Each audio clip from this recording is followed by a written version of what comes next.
Բարև ձեզ, ես Թեհմինե Ենոքյանն եմ եւ այսօր մենք Շիրակի մարզի Գյումրի քաղաքում հյուրընկալել ենք Կանանց իրավունքների տուն հասարակական կազմակերպության ղեկավար Կարինե Դավթյան Ամիրբեկյանին։ Բարև ձեզ, Կարինե։ Բարև ձեզ։ Շատ խորհրդանշական է, որ մենք նկարահանումը իրականացնում ենք Ասլամազյան քույրեր տուն-թանգարանում,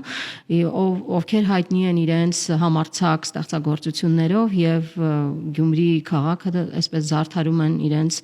ստեղծագործություններով։ Ինչ կասեք այս մասով,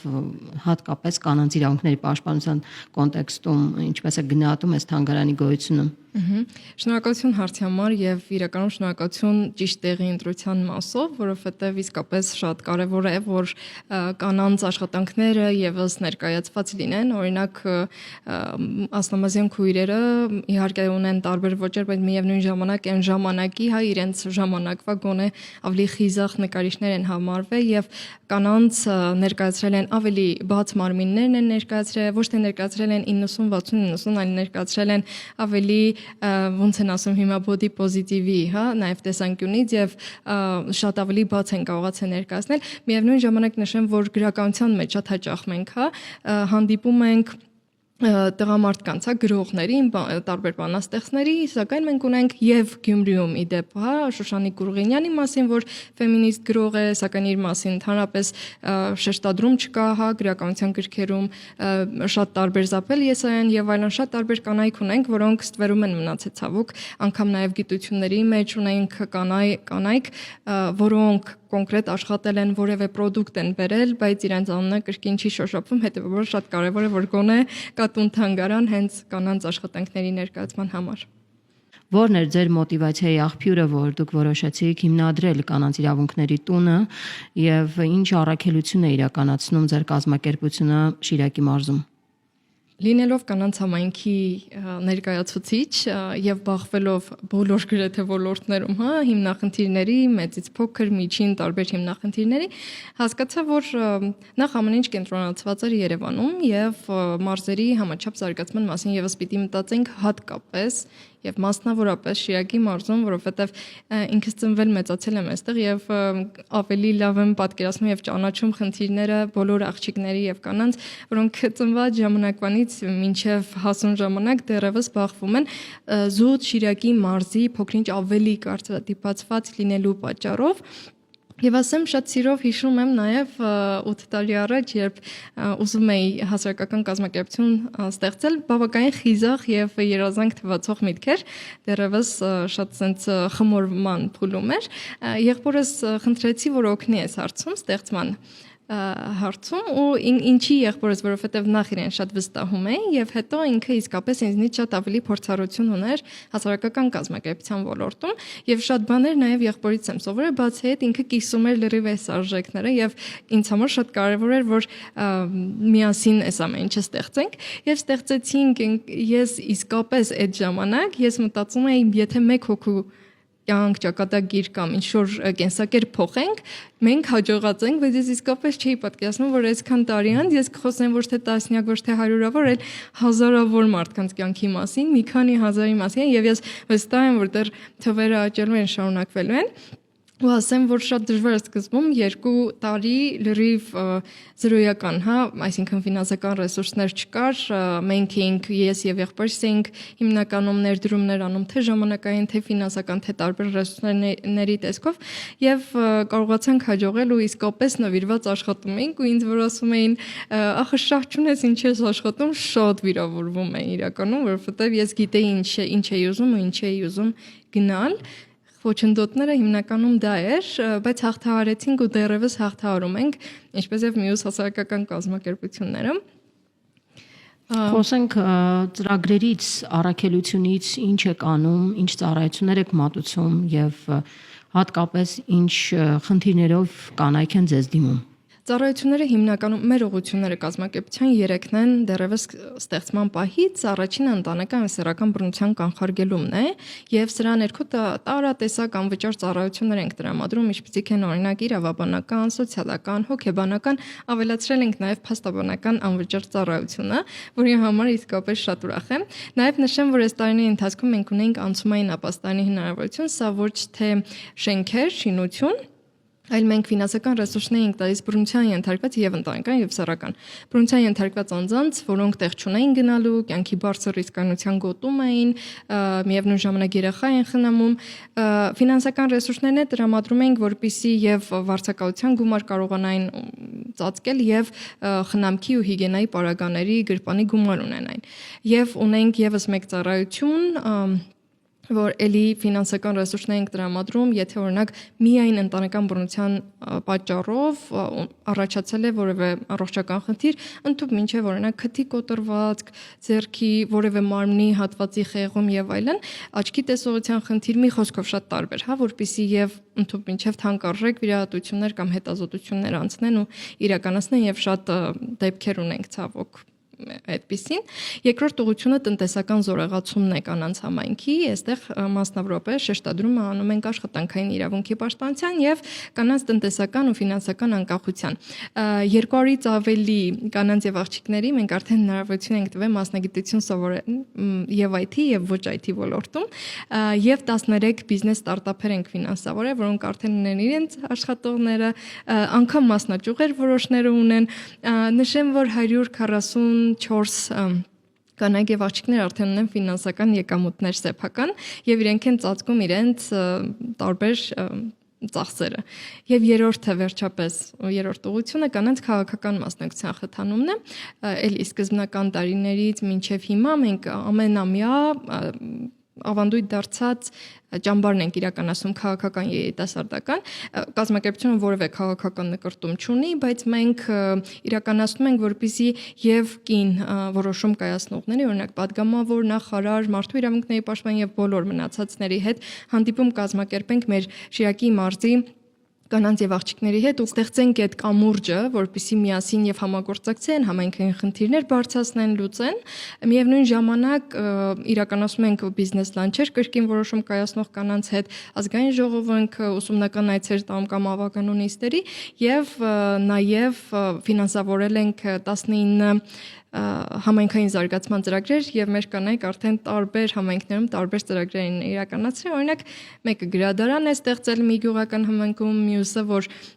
երբևէ այդ գյուղական համայնքը խաղահարապարակ չի ունեցել երեխաների համար, խաղահարապարակ է ստեղծվել, կանանց ռեսուրսային կենտրոն է բացվել մեկ այլ համայնքում եւ այդպես շարունակ։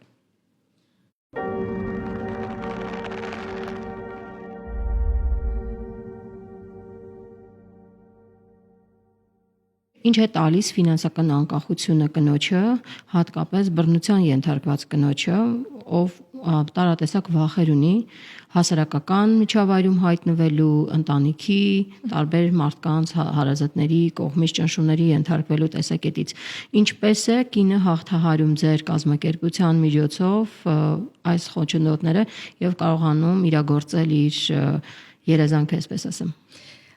Այնքան հիմա մտքումս օրինակներ իրականում գնաց անգամ իրական դեպքեր եւ հիշելիս անգամ իսկապես ուրախանում եմ շատ։ Նախ ասեմ, որ տնտեսական կախվածությունը, սկսենք կախվածությունից, բավականին խնդրային է, հատկապես այո, ինչպես նշեցիք, ընտանեկան բռնության մեջ գտնվող կամ սեռական բռնության մեջ գտնվող անձի համար, որովհետև երբ չունես ֆինանսական ռեսուրսներ, երբ հատկապես երբեմն ընտանիքը քեզ չի ընդունում հետ կամ գուցե նաև ընդունում է, բայց դու երեխաների խնամք պիտի իրականացնես, ինչպես վարձակալես, օրինակ եթե ցանկանում ես անառողջ հարաբերություններից դուրս գալ, այսինքն սա մի շղթա է, որ գործածվում է կնոջը դեմ եւ հիմնականում նկատել եմ, որ երբ ամուսնանում են մեծ մասը ոնց որ չեն թույլ տալիս, որ աշխատել եւ այստեղ թույլ տալ չտալու դեռևս այդ խնդիրը կա, ցավոք, հասուն մարդկանց դեպքում եւ մարդը եթե անգամ կես տարի չաշխատի, աշխատաշուկայից դուրս կմնա եւ չի հասցնի այդ հմտությունները զարգացնել, որովհետեւ հիմա բավականին արագ է ամեն ինչ գնում, ել չասեմ տարիների մասին, կամ թույլ չեն տալի անգամ սովորեն, եթե թույլ էլ տվել են սովորել, ապա միայն ամուսնությունից հետո մեկը չի կիրառվում, այստեղ կինը կախվածության մեջ է մտնում ու չի կարողանում անառողջ հարաբերությունից դուրս գալ։ Եվ ստացվում է մենք շատ կարևորում ենք իրականում այս ֆինանսական անկախությունը, որովհետև եթե մարդը ֆինանսական անկախություն ունի, ինքը կարող է ազատ ինքնուրույն որոշում կայացնել, ազատ տեղաշարժվել, երեխաների խնամքը կարողանում է իրականացնել, որովհետև ամուսնալուծության դեպքում դատարանը հիմնականում ինչ անում, տեսնում է արդյոք ծնողները ինչքան են մոր կողմից լինի կամ չէ, արդյոք ծնողները կկարողանան կենսական մինիմալ այդ կենսապայմանները ապահովեն երեխայի համար, եթե չէ, իհարկե խնդիր է եւ հանուն երեխաների մշտապես հարմարվում են։ Ընդհանրապես կանայք խուսափում են քաղաքականությամբ զբաղվել, չենք խոսում կուսակցական գործունեության մասին, գուցե եւ նաեւ կուսակցական գործունեության մասին կարելի է խոսել, բայց այդուհանդերձ քաղաքականությամբ ցանկություն չունեն զբաղվելու, դրանք շատ արմատներ ունեն։ Ձեր գնահատականը հատկապես Շիրակի մարզում կանայք ինչ պատճառներով չեն ցանկանում մասնակցել քաղաքական կյանքին կամ ինչպես է կարողանում իրենց բերել ավելի ակտիվ քաղաքական դաշտ։ Սա շատ արդիական իրականում խնդիր է, որովհետև ես անգամ իրական օրինակով ասեմ, գյուղական համայնքներից մեկում տարիներ առաջվա դեպք է։ Ուրեմն կինը պիտի ղեկավար լիներ համայնքի եւ բոլոր տղամարդիկ հրաժարվել են առհասարակ աշխատեն մինչեւ չի փոխվել որոշումը եւ սա հստակ ցույց է տալիս, որ կանանց հիմնականում չեն ընդունում մի շարք այլ անհիմն իհարկե պատճառներով կամ արդարացումներով։ Միևնույն ժամանակ ունեմ կրկին էլի իրական օրինակներով եմ ասում, որպեսզի ավելի པարզ լինի։ Մեկ այլ օրինակ, որտեղ իր ամուսինը քաղաքականության մեջ է, սակայն կնոջը եւս առաջարկ էին արել, որպեսզի ինքը եւս ներգրավի, բայց ամուսինը թույլ չէր տվել, ասելով, որ սա կնոջ տեղ չէ։ Կամ հիմնականում կանանց լսած կլինեք, որ ասում են կանանց տեղը խոհանոցն է, կանանց տեղը, չգիտեմ, կրթական գուցե դպրոցի շենքերից էս կամ ամեն պաշտոնը հստակ կա, չէ, կանացի մասնագիտություն կամ կանացի աշխատանք եւ տենց ասում են եւ այս կարծատիպերից է հիմնականում գալիս ու հասարակությունը միշտ մտածում է, որ կանայք էմոցիոնալ են, որոշում չեն կարողանում կայացնել եւ փոքրուց մեզ հիմնական մոտավորապես էս է սովորեցնում են։ Բացի դրանից նկատել եմ, որ եթե կանանց ասում են, օրինակ, ինչ որ X պաշտոնի համար, ենթադրենք падգամավորի տեխնացին կամ ավագանու անդամ, միանգամից կանայք ասում են, բայց չեմ կարող, վախենում են, ասում են չէ կամ երկար են մտածում պատասխանելուց առաջ։ Ես նկատել եմ, երբ տղամարդկանց են նույն հարցը տալու, միանգամից առանց մտածելու ունեն այդ հմտություն, թե չէ, հաստատում են։ Եվ այստեղից է գալիս հիմնականում, ասեմ ավելին, որ մեր ծրագրերի միջոցով այ հարցրեցիք ինչն էր փոփոխությունը, ես ասեմ, որ շատ դեպքերում, որ մեզ դիմել են, լրիվ ուրիշ գուցե հայցով, ոմանք ընտանեկան բռնության հայցով են մեզ դիմե, ոմանք ընտանեկան բռնության չէ, այլ հիմնահարցերով են դիմե, սակայն հետո այնքան են աճել, որ եւ համայնքային զարգացման ծրագրեր են արել եւ իրենց առաջարկել են ավականու անդամ լինել, իհարկե չեն անցել, բայց այսինքն սրանք առաջին քայլերն են, կամ օրինակ դպրոցի հանձնաժողովի նախագահ, մեկը անդամ, մյուսը հասարակական կազմակերպություն է բացել իր համայնքում, մյուսը քաղաքացիական ակտիվություն է ավելի շատ ցուցաբերում։ Ունենում ենք հիմնական փոփոխություն այս տեսակ տարբեր ոչ ֆորմալ հանդիպումների միջոցով, պատճառով։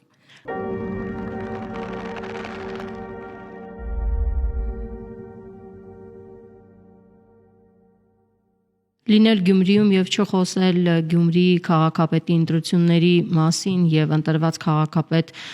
Վարդան Ղուկասյանի եւ նրա արած տարատեսակ սեքսիստական հայտարարությունների մասին ուղղակի աներելի կլիներ։ Կուզենայի գնահատականներ հնչեցնենք այսօր եւ քննարկենք հատկապես այս թեման, ինչ ազդեցություն է ունենալու այս քաղաքական գործչի ղեկավարումը Գյումրի քաղաքի համար, հատկապես կանանց իրավունքների պաշտպանության կոնտեքստում եւ ինչպես պայքարել այս երևույթի դեմ։ Շնորհակալություն շատ հարցի համար։ Նախ ասեմ, որ որպես մարդ չի իմ գնահատականը լինելու իրեն, այլ որպես քաղաքական գործչի եւ ինքս է դեռևս չեմ աշխատել եւ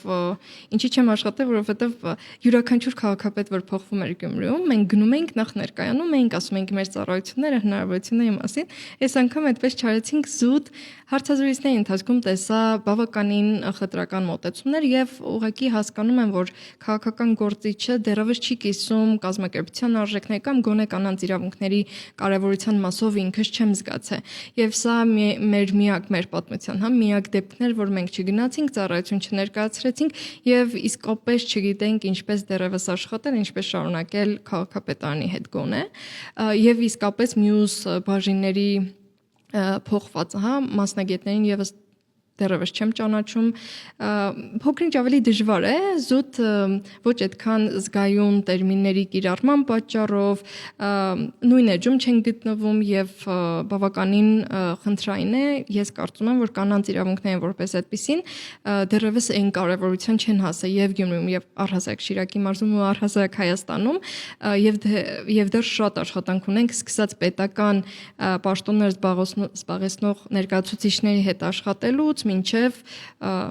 մյուս ոչ պետականների հետ։ Տեսեք, ընդհանրապես, երբ որ տղամարդիկ են զբաղվում քաղաքականությամբ, հաճախ մենք հանդիպում ենք դեպքերի, որ քրեական տարերը ավելի շատ են, իսկ երբ որ կանայք են ներգրավում, արդյունքները չգիտեմ ինչպիսին են։ Ունեք արդյոք նման դիտարկումներ, երբ որ դուք փորձում եք ակտիվացնել կանանց քաղաքականության մեջ, ինչ են իրենք արժեքներով, ինչպես են փոխվում հենց տղամարդկային միջավայրում, որտեղ որ որոշումներ կայացնողներն են տղամարդիկ, օրենսդրություն ընդունողներն են տղամարդիկ, դատավորներն են տղամարդիկ մեծամասամբ, եւ ինչպես են կանայք կարողանում դիմակայել այս անհավասար միջավայրում։ Ես այս հարցից վերջերս հենց այդ մասով խոսեցինք, տվեցի եւ հստակ պատասխաններ արդեն գործող պատգամավորների կողմից, որ միակ ինչպես ասեմ պատճառը գուցե կամ առիթը, որ կարողանում են անցնել միասին, դա միասնականությունն է, կանայք կանանց կողքին լինելը, ոչ թե գցելը, այլ փորձել աջակցել, եթե ինչ-որ մեկը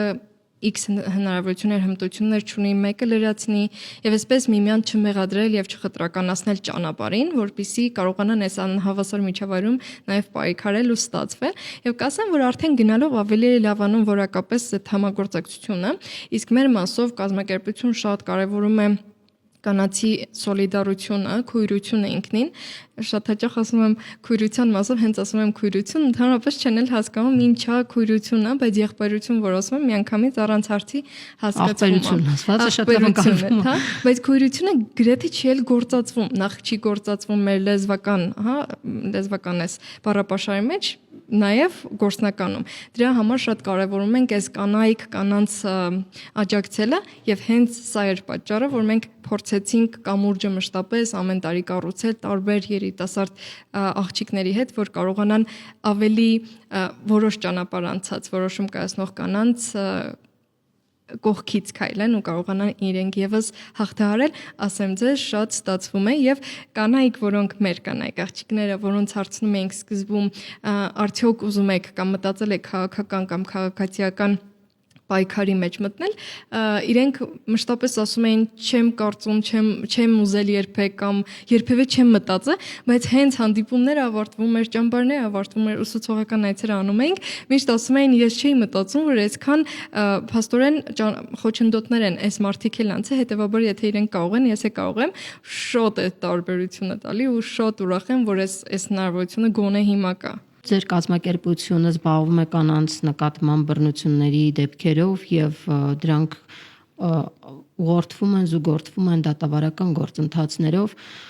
Տեսանելի բացեր, որոնք կան, գիտեմ, որ տարիներ շարունակ օրենսդրական փոփոխություններ են տեղի ունեցել ընտանեկան բռնության կոնտեքստում եւ կուզենայի խոսենք նաեւ այս բացերի մասին, ինչ անելիքներ կան, ինչ է արվել,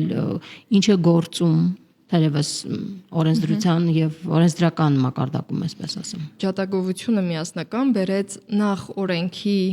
ընդունմանը, որովհետեւ կան երկրներ անգամ ընտանեկան բռնության կանխարգելման օրենք չկա,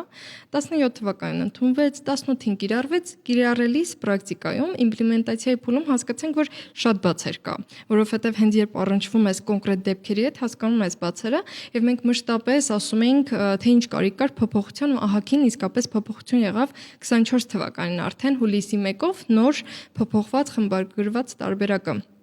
իհարկե գործածվեց, էլի իհարկե բացեր կան, ինչքան էլ ավարկենք, մեկ է դեռևս տեղ կա աշխատելու մշտապես, անգամ ասում եմ Նիդերլանդների կարծես ոստիկանության ներկայացուցիչի հետ էինք խոսում, ասում էր 20 անգամ բարելավվել է, փոփոխվել է, հետեւաբար մենք դեռ նոր սկսող ճանապարհին ենք։ Խնդիրները իրականում շատ են օրենսդրական մակարդակում, դեռևս շատ բացեր կան, սկսած անհետաձգելի միջամտության որոշման կայացմանը, որը ոստիկանությունն է կայացնում, դրանից հետո երբ ոստիկան բռնություն կիրառող անձը խախտում է անհետաձգելին, այ դրանից հետո շատ խնդիրներ ունենում է նաև ոստիկանություն, որովհետև բավարար ռեսուրսներ կամ սանկցիաների կիրառման իրավունք կամ հնարավորություն չունեն այդ պահին։ Դա խնդիր է։ Ունենք նաև պաշտպանական որոշում, որը բռնություն կիրառող անձի մասով դատարան արդեն դիմում են բռնության ենթարկված անձին եւ օրենքի փոփոխված տարբերակով 4-ից 12 ամիս նախնականն է տալի, եթե կարիք կա նաև երկարաձգման հնարավորությամբ, բայց այստեղ նաև խնդիր եղավ, մենք բախվեցինք հետևյալ խնդրի, երբ մենք դատարան էինք դիմել պաշտպանական որոշման, դե պաշտպանական դիմում են հիմնականում այն դեպքում, երբ իսկապես լուրջ է վիճակը։ Այս մի անգամ չէր հաստատե, ասելով, որովհետև բռնություն կիրառող անձը հակընդդեմ հայցով էր ներկայացել, ասել էր դե ինքը կարող է տանից դուրս գալ, ով է ձեռքը բռնում, մոտավորապես այս կոնտեքստում դատավորը առանց հաշվի առնելու, որ այս մարդը ունի ֆինանսական կախվածություն, այս մարդը տեղ չունի գնալու, ընտանիքը ինքը մենակ չի, ունի նաև երեխա եւ մեկ մեծ անդամ ընտանիքի, հա, այս ամեն ինչը չէր հաշվի առել եւ ասել էր հա էլի ոնց որ ճիշտ ասում, կարող դուրս գնար, որևէ բան հաշվի չէր առնցվել եւ որոշումը այդպես էր կայացվել իրավական ակտը։ Եվ այսպիսի խնդիրներ շատ ենք բախվում։ Էլ չասեմ, որ օրինակ ոստիկանության հետ շատ հաճախ հանդիպում ենք եւ ոչ ֆորմալ եւ ֆորմալ առումով։ Վերապատրաստումներ ենք իրականացնում, միևնույն ժամանակ ոչ ֆորմալ հանդիպումներ հիմնախնդիրների եւ համագործակցության մասով խնդիրների մասին խոսելու եւ լինում նաև դեպքեր, որ ոստիկանությունը բռնության եւ կիրառողին եւ ենթարկվողին տալիս էր անհետաձգելի միջամտության որոշում։ Ես մշտապես ասում եմ, որ դա չի կարող այդպես լինի, որովհետեւ միշտ մեկը դա նշանակում է, որ պետք է նախ կարողանար տարանջատել ով է ումից վախենում։ Հիմնականում ասում են, որ ոստիկանները ասում են, որ երկուսն է ասում են, որ ինձ ծեծել են, բայց այստեղ շատ նուրբ է բռնության եւ ցիկլերը եւ փուլերը, շրջափուլերը կամ բռնության շերտերը այնքան նուրբ են, որ շատ հեշտ է նաեւ տարբերակել ով է ումից վախենում, ով է մշտական բռնության ենթարկվողը, ով է երկար ժամանակ բռնության ենթարկվողը, ով է պաշտպանվել այդ ժամանակ, թեկուս անգամ եթե կապտուկներ լինեն, թեկուս քերծվածքներ, սրանք միշտ չի միանշանակ, որ երկուսն է բռնար են, երկուսը բռնար չեն կարող լինել։ Հիմնականում շատ տարբեր խնդիրների ենք բախվում, բայց փորձում ենք նաև բողոքարկել կամ լուծել տարբեր ճանապարհներով, նախարարության հետ հանդիպումների միջոցով կամ հենց ոստիկանության։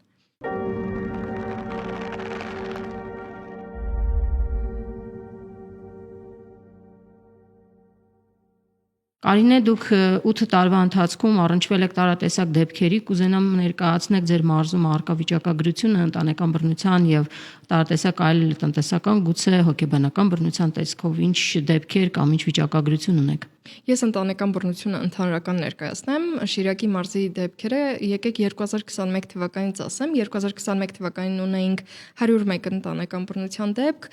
22 թվականին արդեն 163-ներ, 23 թվականին 236-ներ եւ 24 թվականին 231-ը եւ այսպես կտեսնենք բարձրացումը, սա պայմանավորված էր մի շարք տարբեր հանգամանքներով, նախ հետպատերազմյան հետ տրավմատիկ իրավիճակով, բացի դրանից նաեւ կոവിഡ്ից հետո նաեւ շրջաններ կոവിഡ്ի ժամանակ բավականին բարձրացավ եւ երրորդը իրազեկումների միջոցով, որովհետեւ չկա գետ 1 ամիս, որ չգնանք որևէ թեկուս շատ հեռավոր համայնք եւ չիրազեկենք եւ բռնության մասին եւ տեսակների եւ պաշտպանական մեխանիզմների իհարկե կազմակերպությունը ունի նաեւ սոցիալական կայքեր 24/7 աշխատող թեժգից իդեպ նշեմ շատ միջանցիկ, հա, որ մեզ ոչ միայն դիմում են մենակ ընտանեկան բռնության դեպքերով, այլ նաեւ աշխատանքային իրավունքների խախտմամբ, խտրականության եւ մի շարք այլ խախտումներով կամ ուղղակի հնարավոր է անձը ուղղակի ուզում է որոշ հմտություններ զարգացնել կամ իրազեկվել ոլորտից, կարող են շատ ազատ դիմել եւ պարտադիր չի միայն ընտանեկան բռնության ենթարկված անձինք դիմեն։ Ինչ կասի Կարինե Ամիրբեկյանը, որ այս տարիների ընթացքում այսքան մեծ գործունեություն է ծավալել, ինչպես հաղթահարել վախը, դժվարությունները, խնդիրները։ Իրականում մենք մշտապես ինչ որ դժվարությունների բախվելիս միշտ մտածում ենք մենք մենակ ենք այդ ամեն ինչի մեջ կամ մենակ մեզ հետ է պատահում, ուղղակի ուզում եմ ասել, որ ցավոք դուք մենակ չեք, բայց երկու իմաստով։ Մենակ չեք, որովհետև շատերն են բախվում եւ շատերը այդ նույն իրավիճակում են, եւ երկրորդը մենակ չեք լավ իմաստով, որովհետև կան կազմակերպություններ, աջակցման կենտրոններ, որոնք պայքարում են եւ փորձում են պաշտպանել բռնության ենթարկվող կամ իրավունքի խախտման ենթարկվող անձի իրավունքները եւ միասին քայլել, ուղղակի ուզում եի ասել, որ պիտի արդեն յուրաքանչյուր մարդ արժանապատիվ կյանքի իրավունք ունի եւ յուրաքանչյուրս մեր կյանքի իրավունքի համար եւ մեր արժանապատիվ կյանքի համար պիտի ուղղակի փորձենք պայքարել, եթե մենք էլ չենք կարողանում ինչ-որ բայի վախենում ենք, վստահաբար մյուս կանայք գոնե կանանց ավելի սոլիդար լինեն, աջակցող լինեն, չխտրականացնեն այն մեկնաբանության մեջ, որ միշտ գրում են տեսնես կինը ինչ է արել, հաստատ կինն է մեղավոր, գոնե կանայք կանանց ավելի աջակցեն եւ չմեղադրեն ու հասկանան, որ իրենք մենակ չեն, մենք միասին ենք, կարող են կազմակերպություններին դիմել վստահելի անձանց եւ սա հիմնականում Կուզենայի նաև խոսեինք մասնագիտական եւ էմոցիոնալ այրման մասին, որը եւս հասարակական կազմակերպություններում աշխատող մարդիկ, լրագրողներ կամ փաստաբաններ եւ այլն առնչվում են, որտեղ մենք միշտ առնչվում ենք այդ բարդ դեպքերի հետ։ Ինչպես պայքարել սրա դեմ եւ ինչպես կարող ենք վերականգնել մեր հոգեբանական առողջությունը, մասնագիտական ասպարեզումը արդյունավետ լինել եւ այլն։ Այսա բավականին բարդ է կանխարգելելը կամ աշխատելը սրա հետ։ Իրականում ասեմ, այո, ոլորտը բավականին դժվար է եւ շատերը ուղղակի չեն համաձայնում այս ոլորտում աշխատել կամ գալիս են տեսնում են դժվարություն եւ գնում են կեսից։ Իսկ թե ոնց ենք մենք անում մեր կազմակերպության մեջ, ես մի քանի տարբերակներով եմ հիմնականում անում, որպեսզի մեր օգնող մասնագետները գոնե կարողանան կանխարգելել ոչ թե աշխատենք բըրնաութի մասնագիտական արման հետ, այլ արդեն կանխարգելենք, որ չհասնի բանը դրան Օրինակ փաթեթներ էինք տվել յուրաքանչյուրին եւ ըստ փաթեթի որոշակի ֆինանսական ռեսուրսներ, որպեսզի իրենք ամեն մեկը կարողանային ինքնուրույն ընտրել հոգեբանի եւ գնային հոգեբանական խորհրդատվության, սուպերվիզիա ենք կազմակերպել խմբային թիմային, բացի դրանից ունենք առողջական ապահովագրություն արդեն 3-րդ տարին է, որ կարողանում ենք ապահովել։ Միևնույն ժամանակ պլաններ կան երկրից դուրս տանել թիմին, որպեսզի եւ բռնաութը կարողանան կանխարգելել եւ մյուս կազմակերպությունների կանանց իրավունքներով զբաղվող կառույցների փորձը հասկանանք ինչպես են իրենք անում բռնաութի ժամանակ շատ տարբեր օրինակ հենց այսօր նաև team building-ի հատված ունեինք որ թիմի հետ ժողովից հետո նաև team building արեցինք որպեսզի նախցրվեն բացի դրանից եթե անձը այրման մեջ է եւ չի կարողանում աշխատել, որ չվնասի նաեւ շահառուին, հիմնականում արցակուրտի պես բան է ձևակերպվում, արցակուրտ կարելի ասել եւ անձը ընդհանրապես չի աշխատում ինչեւ վերականգնվի, տանից է աշխատում շատ տարբեր են իրականում մոտեցումները, շատ կարեւոր է որ բոլոր կազմակերպություններում այս մոտեցումները իսկապես որդեգրվեն եւ կարեւորվի, որովհետեւ եթե չենք կարեւորում մտնում ենք անդադես ոլորտային աշխատանքների մեջ,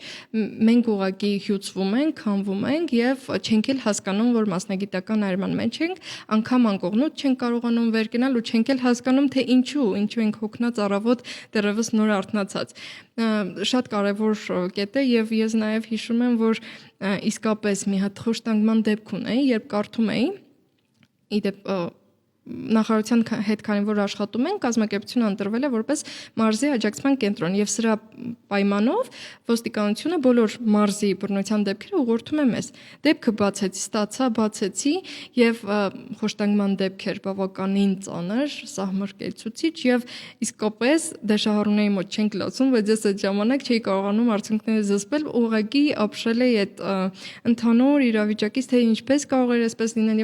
եւ շատ էր ազդում։ Հետո շատ տարբեր իրավիճակներ ենք ունենում, հետո բռնարարներն են գալիս վախեցնում, սպառնում, որ կվնասեն նաև մեզ, շատ տարբեր խնդիրներ են անում եւ մենք փորձում ենք ինչ-որ կերպ դիմակայել այս ամենին, այս նշածս թիմերով առանձնանալ, գնալ ինչ-որ հանգստանալու խաղերի կամ այսպես մոտավորապես։ Շնորհակալ եմ այսքան բաց եւ անկեղծ զրույցի համար Կարինե եւ ձեր մարզի իրավիճակը ներկայացնելու, նաեւ կարելի ասել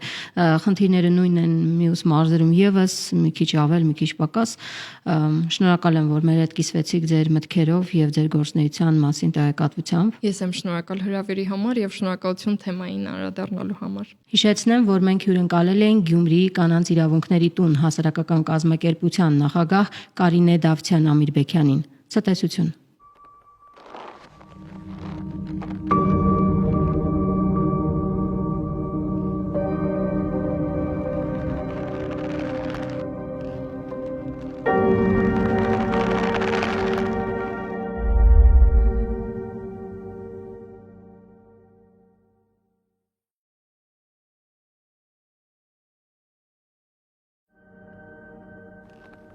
Շնորհակալ։